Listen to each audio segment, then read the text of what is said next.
Hello everyone.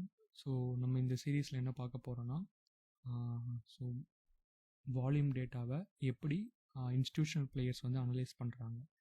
So அதே போல் நம்ம எப்படி மூவிங் ஆவரேஜ் வச்சு நம்ம எப்படி ஐடென்டிஃபை பண்ணுன்றதுன்ற வீடியோவில் வந்து நம்ம டீட்டெயிலாக பார்க்க போகிறோம். ஓகேங்களா? ஸோ ஃபஸ்ட்டு பாயிண்ட் என்னென்னா, to make an idea from the above table we need to know how the market structure, okay, to understand how the big players are trading. ஓகேங்களா? இன்ஸ்டிடியூஷனல் பிளேயர்ஸ் எப்படி ட்ரேட் பண்ணுறாங்க அப்படின்றத நம்ம வந்து idea கொண்டு வந்தால் தான் நம்மளால் ஈஸியாக அந்த இடத்துல இருந்து நம்ம ஒரு ட்ரேட் என்ட்ரியை ஈஸியாக எடுக்க முடியும், எமோஷ்னல் கான்ஃப்ளிக்ஸ் இல்லாமல். ஓகேங்களா? So need to know the candlestick occurring at different prices. ஒரு எக்ஸாம்பிளுக்கு ஒரு கேண்டில் ஸ்டிக் எடுத்துக்கிட்டிங்கன்னா, ஸோ இப்போ இந்த ரெட் கலர் கேண்டில் நான் ஓவர் பண்ணியிருக்கேன். ஸோ இது பார்த்தீங்கன்னா 20 டிசம்பர் அன்றைக்கி அக்கோர் ஆகிருக்கு. ஓகேங்களா? ஸோ நெக்ஸ்ட்டு இங்கே ஒரு ரெட் கேண்டில் வந்து ஃபார்ம் ஆகிருக்கு. இது ஜனவரி 3 அக்கோர் ஆகிருக்கு. ஸோ ஒவ்வொரு கேண்டில் ஸ்டிக்கும் ஒவ்வொரு ப்ரைஸ் பாயிண்ட் வந்து ரெப்ரசன்ட் பண்ணுது. அது மாதிரி ஸோ இந்த க்ரீன் கலர் கேண்டில் எடுத்திங்கன்னா ஜனவரி 8 ஃபார்ம் ஆகிருக்கு.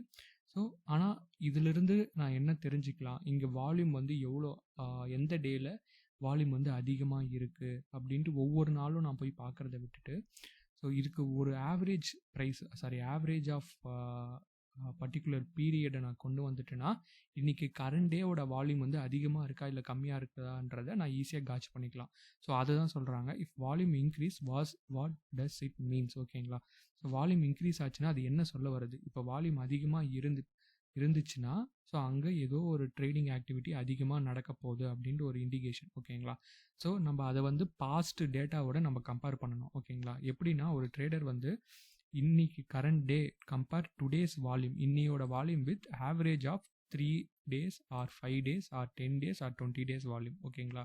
Depend upon the type of trader. நம்ம எந்த டைப் ஆஃப் ட்ரேடரோ அதுக்கு ஏற்ற மாதிரி ப்ரீவியஸ் பாஸ்ட் டேஸோட டேட்டாவை நம்ம கம்பேர் பண்ணோன்னா கரண்ட் வால்யூம் வந்து அதிகமாக இருக்கா கம்மியாக இருக்குதான்றதை ஈஸியாக நம்ம கண்டுபிடிச்சிடலாம். ஒரு எக்ஸாம்பிளுக்கு இந்த அபோவ் டேபிளில் பார்த்தீங்கன்னா 3 days 5 days வந்து இன்ட்ராடே ட்ரேடிங் பண்ணுறவங்களுக்கு 3 days இல்லை 5 days வந்து நம்ம செட் பண்ணிக்கலாம்.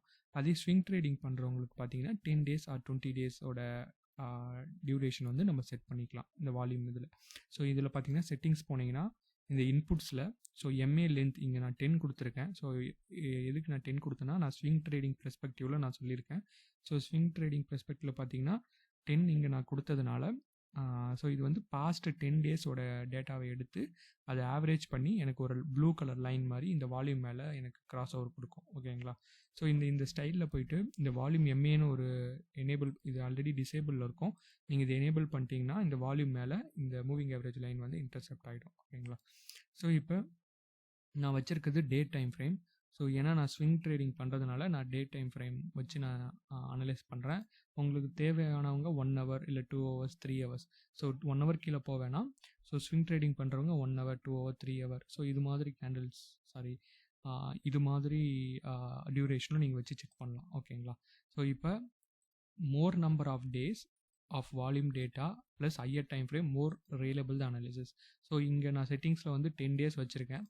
ஒரு எக்ஸாம்பிளுக்கு நான் 20 கூட நான் இதில் மாற்றிக்கலாம். More number of days, that means இன்னி தேதியிலிருந்து பாஸ்ட் 20 days வால்யூம் கேண்டிலோட ப்ரைஸோட க்ளோஸ் ப்ரைஸோட டேட்டா எடுத்து அதை ஆவரேஜ் பண்ணி அதை வந்து இந்த வால்யூமில் வந்து இன்டர்செப்ட் பண்ணும். ஓகேங்களா? ஸோ இப்போ பார்த்தீங்கன்னா பாஸ்ட் 20 days டேட்டா வால்யூம் டேட்டாவை எடுத்து 20 days வால்யூம் டேட்டாவை எடுத்து நம்ம ஹையர் டைம் ஃப்ரேம் கூட இன்டர்செப்ட் பண்ணி அது வந்து அதோட அனலிசிஸ் பார்க்குறப்ப ரொம்ப அக்யூரேட்டாக இருக்குன்றாங்க. ஓகேங்களா? ஒரு எக்ஸாம்பிளுக்கு ஆவரேஜ் வால்யூம் பெஸ் டே வால்யூம் கம்பேரிசன் எப்படி இருக்கணும்னா, ஒரு இன்னியோட வால்யூமும் லாஸ்ட் 10 days ஆவரேஜ் வால்யூமும் சேமாக இருந்துச்சுன்னா, அப்போ ஈக்குவலாக இருந்துச்சுன்னா அப்போ பையர்ஸும் செல்லர்ஸும் ஒரே மனநிலையில் தான் இருக்காங்கன்னு அர்த்தம். ஓகேங்களா? ஸோ ஐ வால்யூம் இன்னையோட வால்யூம் வந்து லாஸ்ட் 10 days வால்யூமை விட அதிகமாக இருந்துச்சுன்னா அங்கே ஐ ட்ரேடிங் ஆக்டிவிட்டி நடக்க போகுது அப்படின்னு அர்த்தம். அதுமாதிரி இன்னைக்கோட வால்யூம் வந்து ரொம்ப கம்மியாக ப்ரீவியஸ் 10 டேயோட ஆவரேஜ் வால்யூமோட கம்மியாக இருந்துச்சுன்னா அப்போ அங்கே வந்து less number of trading activities வந்து இருக்குது, அங்கே மார்க்கெட் வந்து ஒரு ரேஞ்ச் பவுண்டாக இருக்கும் அப்படின்றது அர்த்தம். ஓகேங்களா? So in order to get the average volume for 10 days we need to add MA over the volume data. So அதை தான் நம்ம இந்த செட்டிங்ஸில் எனேபிள் பண்ணோம். ஸோ இந்த வால்யூம் டேட்டாவில் எம்ஏன்றதை நம்ம ஆட் பண்ணோம். ஸோ ஒரு எக்ஸாம்பிளுக்கு நான் 20 கொடுத்தேன், நான் 10 வச்சுக்கிறேன். ஓகேங்களா, ஏன்னா நம்ம இந்த இன்புட்ஸில் வந்து நம்ம 10 தான் கொடுத்துருக்கோம். ஸோ அதனால் 10 நான் வந்து இங்கே மாற்றிக்கிறேன். மாற்றிட்டு blue line indicates the 10-day moving average. So அந்த ப்ளூ லைன் இங்கே வால்யூமுக்கு மேலே இருக்கிற ப்ளூ லைன் எதை சொல்லுதுன்னா 10-day moving average. Green and red bar indicates the volume bars. ஓகேங்களா, அந்த பர்டிகுலர் பீரியடில் எவ்வளோ வால்யூம் நடந்திருக்குது அப்படின்றத எதை குறிக்குன்னா இந்த க்ரீன் அண்ட் ரெட் பார்ஸ். இந்த க்ரீன் பார் ஸ்பெசிஃபிக்காக எது சொல்லுதுன்னா அங்கே ஒரு புல்லிஷ் ஆக்டிவிட்டி, பையஸ் நிறையா இருக்காங்கன்னு அர்த்தம். ரெட் பார் எதை இண்டிகேட் பண்ணுன்னா அங்கே செல்லர்ஸ் வந்து அந்த டியூரேஷனில் அதிகமாக இருக்காங்க அப்படின்னு அர்த்தம். ஸோ இங்கே கீழே இமேஜில் ரெப்ரசன்ட் பண்ணியிருக்கேன். ஸோ அந்த மூவிங் ஆவரேஜுக்கு மேலே நிறைய பார்ஸ் வந்து நம்மளுக்கு தெரியும். ஸோ அந்தந்த பார்ஸ் அங்கே இருக்கிறப்ப என்ன சொல்ல வராங்கன்னா, ஸோ அங்கே ஹியூஜ் நம்பர் ஆஃப் செல்லர்ஸ் வந்து உள்ளே வந்திருக்காங்கன்னு அர்த்தம். ஸோ இங்கே க்ரீன் கலரில் இருக்குது. ஸோ அப்போ ஹியூஜ் நம்பர் ஆஃப் பையர்ஸ் வந்து அங்கே நிறைய பேர் வந்து ஆர்டர் போட்டு அந்த ப்ரைஸை வந்து புஷ் பண்ணி மேலே கொண்டு போயிருக்காங்கன்னு அர்த்தம். All the bars above the 10-day moving average are high volume bars. ஓகேங்களா, இதெல்லாம் அந்த 10-day மூவிங் ஆவரேஜை தாண்டி மேலே இருக்கோ அப்போ அங்கே ஐ ட்ரேடிங் ஆக்டிவிட்டி நடக்குது அப்படின்னு அர்த்தம். ஸோ இந்த கிராஸ் ஓவர் நடந்த இடத்துலலாம் பாருங்கள், ஒவ்வொரு கேண்டிலும் பெரிய ஒரு ட்ரேடிங் ஆக்டிவிட்டிஸ் வந்து அங்கே நடந்திருக்கும். ஓகேங்களா, எப்பப்பெல்லாம் பெரிய பெரிய கேண்டில்ஸ் வருதோ அப்போல்லாம் இந்த மூவிங் ஆவரேஜை தாண்டி இந்த வால்யூமோட கேண்டில்ஸ் வந்து இருக்கும். ஓகேங்களா, ஸோ அதே டைமில் இந்த இந்த சார்ட் பேட்டர்னில் பார்த்தீங்கன்னா உங்களுக்கு கேண்டில் ஸ்டிக்கும் அதே தான் ரெப்ரசன்ட் பண்ணுது. அதிகமான ட்ரேடிங் ஆக்டிவிட்டி வந்து அந்த டைமில் வந்து நடந்திருக்கு. So increasing volume means I trading activity then usual. Normal டேஸை விட அதிகமான ட்ரேடிங் ஆக்டிவிட்டி வந்து மார்க்கெட்டுக்குள்ளே வருது அப்படின்னு அர்த்தம். அப்போ மோர் நம்பர் ஆஃப் ஷேர்ஸ் வந்து ஒரு பிளேயர்கிட்ட இருந்து இன்னொரு பிளேயருக்கு எக்ஸ்சேஞ்ச் ஆகுது அப்படின்னு அர்த்தம். Institutional or big players are interested to buy with large volume. அவங்க வந்து அதிகமான ஆர்டர்ஸ் தான் போடுவாங்க. நம்மள மாதிரி ஒரு 100 குவான்டிட்டி 1000 குவான்டிட்டி அப்படிலாம் போட மாட்டாங்க. அவங்க 10,000 1,00,000 குவான்டிட்டி 5 lakhs குவான்டிட்டி அப்படின்னு தான் அதிகமான ஆர்டர்ஸ் தான், அவங்க பல்க் ஆர்டர்ஸ் தான் போடுவாங்க. ஓகேங்களா, லோ வால்யூம் வந்து எதை இண்டிகேட் பண்ணுதுன்னா அந்த இடத்துல பிக் பிளேயர்ஸ் வந்து இன்ட்ரெஸ்ட் காட்ட மாட்டாங்க. ஸோ அங்கே லார்ஜ் வால்யூம் இல்லை. ஸோ அந்த டைமில் வந்து மார்க்கெட் வந்து ஒரு ரேஞ்ச் பவுண்டில் தான் இருக்கும். அங்கே பையர்ஸ் அண்ட் செல்லர்ஸ் வந்து ரொம்ப இன்ட்ரெஸ்ட் காட்ட மாட்டாங்கன்னு அர்த்தம். ஸோ இந்த டியூரேஷன்லாம் பார்த்தீங்கன்னா மார்க்கெட் வந்து இந்த 10-day மூவிங் ஆவரேஜ் கீழே தான் இருக்குது. அப்போ இந்த ரெக்டாங்குலர் பாக்ஸில் பாருங்கள், மார்க்கெட் வந்து ஒரு ரேஞ்ச் பவுண்டில் தான் நம்மளுக்கு ட்ராவல் ஆகிருக்கு. ஸோ அதே மாதிரி கீழே பார்த்தீங்கன்னா மூவிங் ஆவரேஜ் கீழே தான் எல்லா வால்யூம் பார்ஸுமே ரெப்ரசன்ட் ஆகிருக்கு. ஓகேங்களா, during this period retail trader, நம்மள மாதிரி ரிட்டைல் ட்ரேடரும் ஸ்பெகுலேட்டரும் தான் பார்ட்டிசிபேட் பண்ணுவாங்க. ஓகேங்களா, பிக் இன்ஸ்டியூஷன் வந்து பார்ட்டிசிபேட் பண்ண மாட்டாங்க. So follow the big player to be successful. So எப்பப்பெல்லாம் இந்த மூவிங் ஆவரேஜுக்கு மேலே நம்மளுக்கு கிராஸ் ஓவர் ஆகி நம்மளுக்கு வருதோ அப்போ நீங்கள் ஒரு ட்ரேட் என்ட்ரி எடுக்கிறப்ப உங்களுக்கு அதிகமான ஆர்டர்ஸ் வந்து விழுறதுக்கு வாய்ப்பு இருக்குது. ஸோ அதே மாதிரி இன்னொரு சின்ன ஒரு இன்ட்டு நான் சொல்கிறேன். இப்போ பார்த்தீங்கன்னா இங்கே மேலே ஒரு ரெசிஸ்டன்ஸ் லைன் இருக்குது, கீழே சப்போர்ட் ஜோன் இருக்குது.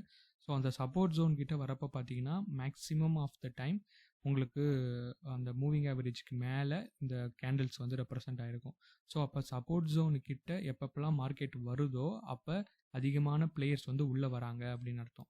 ஸோ மற்ற டைமில் பார்த்தீங்கன்னா மோஸ்ட்லி கேண்டில்ஸ் வந்து அந்த மூவிங் ஆவரேஜ் கீழே தான் ட்ரேட் ஆகும். எப்பப்பெல்லாம் சப்போர்ட் ஜோன் கிட்ட மார்க்கெட் வருதோ அப்போ தான் உங்களுக்கு வந்து huge number of trading orders வந்து உள்ளே வரும் அப்படின்றது ஒரு தியரி. ஓகேங்களா, அதேமாதிரி எப்பப்பெல்லாம் மார்க்கெட் வந்து ஒரு ரெசிஸ்டன்ஸ் ஜோன் கிட்ட வருதோ அப்போ huge number of selling pressure வந்து கிரியேட் ஆகும். ஓகேங்களா, huge number of selling pressure வந்து கிரியேட் ஆகும் அப்படின்றது ஒரு அர்த்தம். ஓகேங்களா, so institutional deals with large quantity of shares. அவங்க அதிகமான ஷேர்ஸ் வாங்க தான் ஆசைப்படுவாங்க. They don't buy or sell share with small quantity. ஒரு 100 குவான்டிட்டி 200 குவான்டிட்டி அப்படிலாம் செல் பண்ணணும்னு நினைக்க மாட்டாங்க. அவங்க ஆர்டர்ஸும் அதிகமாக இருக்கும். அதுமாரி இப்போ சப்போஸ் இந்த பீரியடில் 24 அக்டோபர் அன்றைக்கி வாங்கினாங்கன்னா திருப்பி பாருங்கள் அதே இடத்துக்கு 6 நவம்பர் அன்றைக்கி வந்திருக்காங்க, அதேமாதிரி 19 நவம்பர் அன்றைக்கி வந்திருக்காங்க. ஸோ அதே இடத்துக்கு வந்து திருப்பி அவங்க ஆர்டர்ஸ் எல்லாமே கலெக்ட் பண்ணிட்டு போயிடுவாங்க. ஸோ இங்கே நம்ம எல்லாமே ஸ்டாப் லாஸ் ஆர்டர்ஸ் போட்டிருப்போம், இல்லை பை ஆர்டர்ஸ் நிறைய போட்டிருப்போம். ஸோ அது எல்லாத்தையும் அவங்க அன் பண்ணிவிட்டு ஸ்டாப் லாஸ் எல்லாத்தையும் அன் பண்ணிவிட்டு அவங்க டைரெக்ஷனில் மார்க்கெட் வந்து கொண்டு போயிடுவாங்க. ஓகேங்களா, ஸோ எப்பப்பெல்லாம் சப்போர்ட் கிட்ட வருதோ அப்போ உங்களுக்கு பார்த்தீங்கன்னா உங்களுக்கு ஈஸியாக ஐடென்டிஃபை பண்ண முடியும். ஸோ ஒரு எக்ஸாம்பிளுக்கு நான் இப்போ நிஃப்டி சார்ட் எடுத்திருக்கேன். ஸோ இதில் வந்து அந்த ஆல்ரெடி நம்ம பிவிடி இண்டிகேட்டர் வந்து நம்ம போன வீடியோவில் பார்த்தோம். ஸோ இந்த பிவிடி இண்டிகேட்டர் வச்சு எப்படி ஒரு ட்ரேடிங் டிசிஷன் எடுக்கிறது அப்படின்றது போன வீடியோவில் நான் கிளியராக சொல்லியிருந்தேன். ஸோ இதில் எல்லோ இருக்குது, இதை நீங்கள் வந்து க்ரீனாக நீங்கள் இங்கே செட்டிங்ஸில் போய்ட்டு இதில் நீங்கள் வந்து பிளாக்காக மாற்றிக்கலாம். ரெக்கா மாற்றிட்டிங்கன்னா ஸோ ஒரு எக்ஸாம்பிளுக்கு பாருங்கள். அதே மாதிரி இதில் கலரும் நீங்கள் இதோட சிம்பிளோட கலரும் இந்த கிராஃபோட கலரையும் நீங்கள் வந்து மாற்றிக்கலாம். ஸோ விஷுவலைஸ் ட்ரெண்ட் இது எனேபிள் பண்ணிட்டீங்கன்னா சப்போஸ் நீங்கள் இங்கே எடுத்திருந்தீங்கன்னா தட் மீன்ஸ் 30 ஜனவரி இது நான் டைம் ஃப்ரேம் வந்து மாற்றிக்கிறேன். ஸோ ஒரு 9 மணிக்கு 13 ஃபெப்ரவரி இன்றைக்கி தான் அது இன்றைக்கி கரெக்டாக போயிருக்கு. இன்றைக்கி இப்போ நம்ம ஒரு புல்லிஷ் என்ட்ரி இங்கே எடுத்திருந்தோன்னா நம்மளுக்கு எப்போ எக்ஸிட் சிக்னல் வந்திருக்குன்னா 11 மணிக்கு வந்திருக்கு. அரௌண்ட் 23,049 எடுத்திருந்தோன்னா 23,235 வரைக்கும் போயிருக்கு. ஓகேங்களா? ஸோ இங்கே இதிலே உங்களுக்கு சிக்னல் மாறுறப்ப நீங்கள் எக்ஸிட் ஆகிடலாம். ஓகேவா? ஸோ இங்கே பாருங்கள், இங்கே நம்மளுக்கு வந்து சிக்னல் கொடுத்துருக்கு. பட் ஈவன் தோ நம்மளுக்கு இந்த மூவிங் ஆவரேஜ் லைன் வந்து கீழே இருக்கிறதுனால இங்கே மேக்ஸிமம் நம்ம அவாய்ட் பண்ணியிருப்போம். ஓகேவா? ஸோ வேறு இங்கேயும் உங்களுக்கு சிக்னல் கொடுத்துருக்கு. ஸோ இங்கேயும் உங்களுக்கு சிக்னல் கொடுத்துருக்கு. ஸோ இது வந்து நீங்கள் ஆப்ஷனில் ஒரு ஸ்ட்ராட்டஜி மாதிரி போட்டு நீங்கள் டெஸ்ட் பண்ணி பாருங்கள். உங்களுக்கு ஒரு கிளியர் ஐடியா இருக்கும். ஒரு எக்ஸாம்பிளுக்கு நான் இங்கே எடுக்கிறேன். 4 ஃபெப்ரவரி பார்த்தீங்கன்னா உங்களுக்கு ஒரு 9 மணிக்கு வந்து உங்களுக்கு சிக்னல் கொடுத்துருக்கு. 4 ஃபெப்ரவரி மார்னிங் ஒரு 9:16 ஒரு மார்க்கெட் வந்து அப் ட்ரெண்டில் போகுது அப்படின்ட்டு. ஓகேங்களா? ஒரு புல் கால் ஸ்ப்ரெட் நான் போடுறேன். புல் கால் ஸ்ப்ரெட் ஏன் சொல்கிறேன்னா இது வந்து டெபிட் ஸ்ப்ரெட். ஸோ பை பண்ணுற ப்ரீமியம் வந்து அதிகமாக இருந்துச்சுன்னா அது பேர் டெபிட் ஸ்ப்ரெட். செல் பண்ணுற ப்ரீமியம் அதிகமாக இருந்துச்சுன்னா அது பேர் வந்து கிரெடிட் ஸ்ப்ரெட். ஓகேங்களா? ஸோ இப்போ எவ்ரி 2 ஹவர்ஸ் ரன் பண்ணுறேன். இப்போ பார்த்தீங்கன்னா எனக்கு 2,663 ரூபாய் எனக்கு ப்ராஃபிட். ஸோ இதில் எக்ஸிட் சிக்னல் எப்போ நம்மளுக்கு கிடச்சிருக்குன்னா 2 மணிக்கு கிடச்சிருக்கு. அரௌண்ட் 2 மணிக்கு பார்த்தீங்கன்னா எனக்கு 3,195 ரூபா எனக்கு ப்ராஃபிட் கிடச்சிருக்கும். ஓகேங்களா? ஸோ இப்படி தான் நீங்கள் வந்து ஸ்ட்ராட்டஜி வந்து போடணும். ஸோ இது நியர்பை எக்ஸ்பைரி நான் எடுத்ததுனால எனக்கு டிகே அதிகமாக இருந்தது. ஸோ எப்படின்னா இந்த செல்லைக்கு வந்து அதிகமாக ஷூட் ஆகிடுச்சு. ஸோ நீங்கள் நெக்ஸ்ட் எக்ஸ்பைரி நீங்கள் எடுத்து பாருங்கள். உங்களுக்கு ப்ராஃபிட் பர்சன்டேஜ் இன்னும் கொஞ்சம் அதிகமாகிறதுக்கு வாய்ப்பு இருக்குது. ஸோ நீங்கள் இப்படி தான் நீங்கள் அனலைஸ் பண்ணணும். எப்பப்போலாம் சப்போஸ் இது வந்து நீங்கள் எடுக்கிற டைமில் இது வந்து ஒரு சப்போர்ட் ஜோன் கிட்டே இருந்துச்சுன்னா அது ஒரு வேலிடான ஒரு என்ட்ரியாக கூட உங்களுக்கு அமையும். அதேமாதிரி இந்த கேண்டில் ஸ்டிக் எனேபிள் பண்ணி பாருங்கள். ஸோ அந்த டைமில் உங்களுக்கு கேண்டில் ஸ்டிக்கும் இதில் ஃபேவராக கொடுத்துச்சுன்னா நீங்கள் அந்த டைமில் வந்து இன்னும் அக்யூரேட்டாக நீங்கள் வந்து ட்ரேட் என்ட்ரி வந்து எடுக்கலாம். ஓகேங்களா? ஸோ இந்த வீடியோவில் வேறு என்ன டவுட்ஸ் இருந்துச்சுன்னா கீழே கமெண்ட் செக்ஷனில் மென்ஷன் பண்ணுங்கள். உங்களுக்கு இந்த வீடியோ பிடிச்சிருந்துச்சுன்னா மறக்காமல் ஒரு லைக் பண்ணுங்கள். உங்கள் ஃப்ரெண்ட்ஸ் அண்ட் ஃபேமிலி எல்லாருக்கும் ஷேர் பண்ணுங்கள். தேங்க்யூ. தேங்க்ஸ் ஃபார் வாட்சிங்.